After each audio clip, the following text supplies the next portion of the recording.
Ibu Stevin hanya satu contoh warga desa yang kesusahan karena fasilitas kesehatan terbengkalai. Keberadaan puskesmas pembantu hanya tinggal nama. Warga sudah pasrah, namun bahkan pemerintah tak menyediakan perahu bagi warga untuk ke puskesmas. Tidak adanya perahu untuk akses keluar masuk desa membuat mereka harus mengeluarkan biaya lebih. Total biaya transportasi yang biasa dikeluarkan Ibu Stevin untuk satu kali periksa bisa mencapai Rp200.000.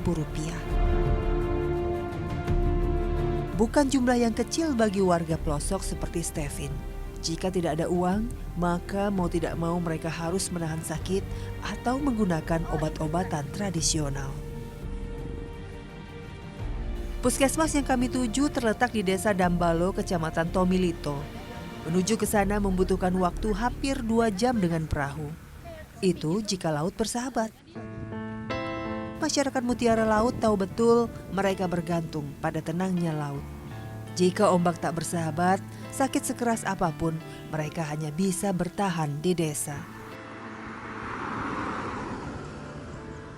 Beberapa jam kemudian akhirnya kami sampai.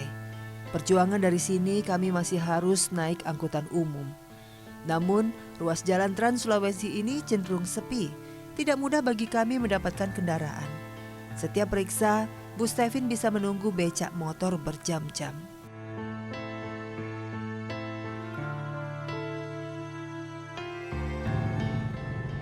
Ikut ibunda ya. Ya ampun, untuk periksa kesehatan aja mereka harus sesusah ini.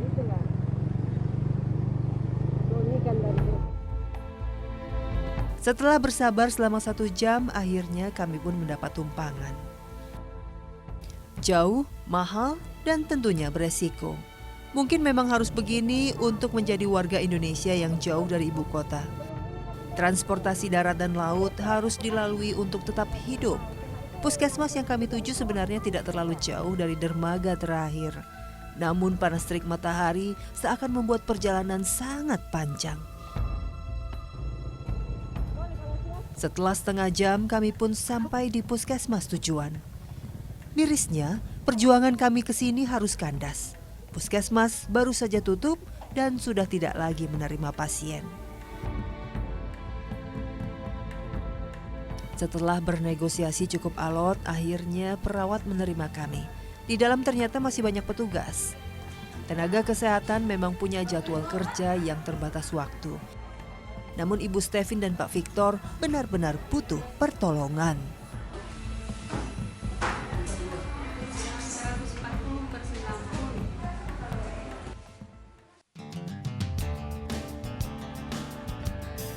Setelah ikut Ibu Stevin ke puskesmas, saya semakin penasaran dengan keadaan fasilitas kesehatan di Desa Mutiara Laut. Jalan menuju puskesmas pembantu sudah bisa dilalui kendaraan roda 2. Namun, medannya masih seadanya. Jarak puskesmas pembantu dengan desa cukup jauh. Bisa sampai 1 jam. Tetapi jelas lebih baik daripada harus melaut dan menanti angkutan umum yang tak kunjung datang.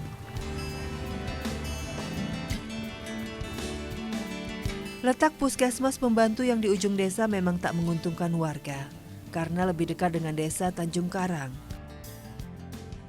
Dari segi bangunan, fasilitas ini sudah sangat memadai.